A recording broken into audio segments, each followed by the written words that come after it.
but you really need to stay off the roads. Go really slow out here because underneath all the snow, it is ice. KRBC's Mallory Kuhn has been keeping up with our road conditions. So Mallory, what can you tell us about the road conditions now? Again, ice is a big story across the state. An American Airlines plane taxiing at Dallas-Fort Worth International Airport slid off the taxiway and got stuck in the grass Monday night. A passenger on the regional flight from San Antonio snapped these pictures of the plane. The Federal Aviation Administration says the front nose gear slid off the taxiway as the airplane turned a corner and became stuck in the grass. In my bracket career, I've won twice. And I have no... Like the whole bracket? Yes. Out of all the people in the company, I've won it twice. Like you got everything right. No, not everything right, but my points were the highest. And a local man is behind bars after chatting online with what he thought was an underage child. Taylor County Sheriff's investigators arrested the man on Wednesday for online solicitation of a minor. It was a crime spree that began around 3 a.m. this morning. Several gas stations scattered throughout the town were robbed in the early morning hours. So check out crowdrise.com/worker. Thank you, Al. You're doing a great job. We appreciate the forecast here in frigid West Central Texas. Al gets 5 minutes of break time every hour, or he can choose to bank them for an extended rest. You can find a link to watch Al's Pursuit live on bigcountryhomepage.com. Many schools will be out for spring break next week. That means DPS troopers will also be out. Former superintendent of Abilene School District turned himself in on charges associated with prescription drugs. A mugshot has put the former superintendent out of the running for a potential job. Despite a drop in oil prices, big country boomtowns continue to thrive. The city of Sweetwater is proving that its economy is in full force. In the last 10 years, Sweetwater has seen a 30% increase in income per capita. Police documents say the suspect dragged the man with her vehicle from Yemen's Road to 7-Eleven on Judge Ely. Documents show that multiple people called police stating that the suspect was driving with the victim holding onto the hood of her car. Good evening, I'm Skyler Nichols with your weather forecast for tonight. Right now on the radar, we're watching a strong storm make its way through Mason County in the Hill Country. This is a sign of things to come to the city. Right now, our radar only seeing a few sprinkles. The reason why we're expecting those rain chances is because of a low pressure system currently sitting off to our west, but it is moving east, and with it, the rain chances. So what does the timing of this all look like? So for tonight, at around 11 p.m., most of the rain is going to stay in the Hill Country, but by Tuesday at 6 a.m., we're going to see a line of thunderstorms move through the Austin area. That's mainly up and down I-35 at 6 a.m. So your morning commute is going to be wet. Allow yourself some extra time to get to work with those slick roads. At 7:30, we're still seeing some showers and thunderstorms move through the area. By 9:30, we're under cloudy skies. And then as the day rolls on towards about 5 o'clock, we're seeing scattered clouds throughout the area. Then a clear sky by the time that Wednesday rolls around. So for tonight, the Storm Prediction Center has placed us in a marginal risk of seeing some severe weather. Then over towards Bastrop, Giddings, you're in a slight risk. What does that mean? A slight risk of seeing some severe weather. You could possibly see some large hail, damaging winds, and maybe an isolated tornado. With this system, we're going to see some healthy amounts of rainfall over towards the Hill Country, maybe around 2.5 inches. Here in Austin, we could see just over 1.5 inches and just under 2 inches towards San Marcos. So for today, our high temperature reached 78 degrees at Camp Mabry. 80 degrees at ABIA. We weren't affected by that cloud cover that most of the state was, so our high temperatures were way above our seasonal norms at 65 degrees.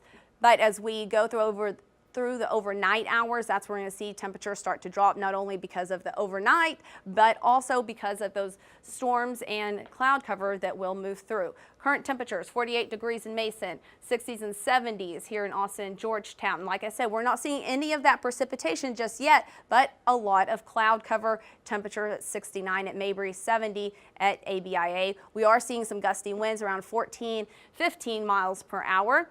And a look at temperatures across the state.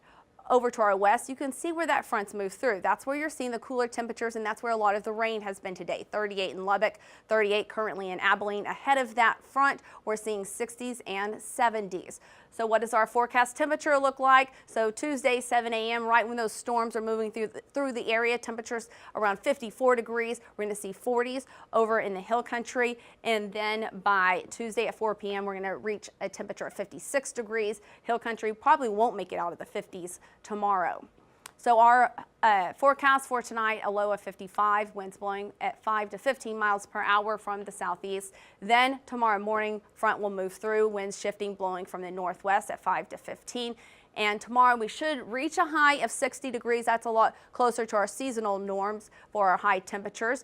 So our 7-day forecast, remember tomorrow, take a little bit of extra time on your morning commute because that's where we're going to see a lot of the storms move through the area.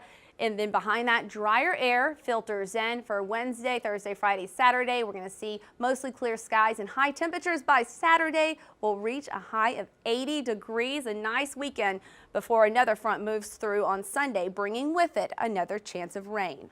It was 11:45 on a Thursday night, May 1st, 2008, when Pam Sleeper received a phone call from her brother-in-law, Hal. I answered the phone and he sounded really distraught, and I asked him if everything was okay, and he said, "No, Pammy, Kay's dead." A death that Pam soon learned was not an accident, but a murder that sounded like something made of fiction, complete with a cut-and-paste confessional letter. I didn't learn until the next day when we arrived in Atlanta that it was a homicide. Somebody murdered Kay. For some reason, I just thought it was an accident that she had maybe in her house or something, but that was when I learned it was a homicide. Kay Winnell had not only been killed, but attacked in her own home in what police say could have been a crime of passion. She was brutally murdered. They evidently, what the guy did was he walked in Kay answered the door, and he walked into the house and hit her in the face. And there were some cuts and definitely big bruises on her face. And then it looked like she ran into the kitchen to grab the phone, and then he slit her throat. After he murdered Kay, apparently he went upstairs, and they had a workout room up there, and they had a basket of towels, you know, to use to dry off with your sweat.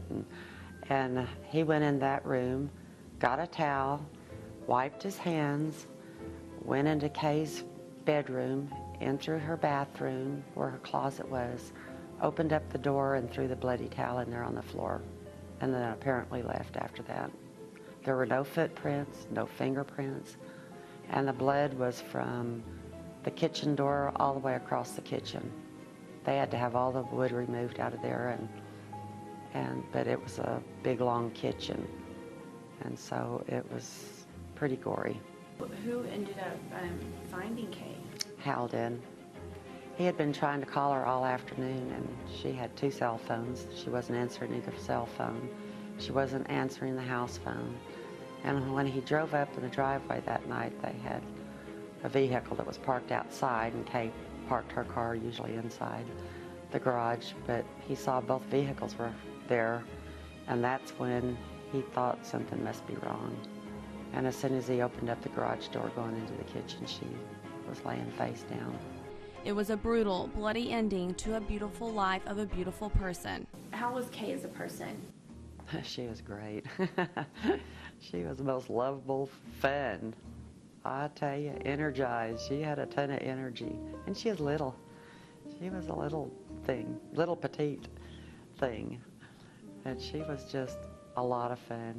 You know, like I said, she'd light up every room she ever walked into. It wasn't until this letter became public that sparked an interest in the case again. Police originally received this letter from the killer 2 months after Kay's death, but only told Pam and her husband, and they told them not to say a word.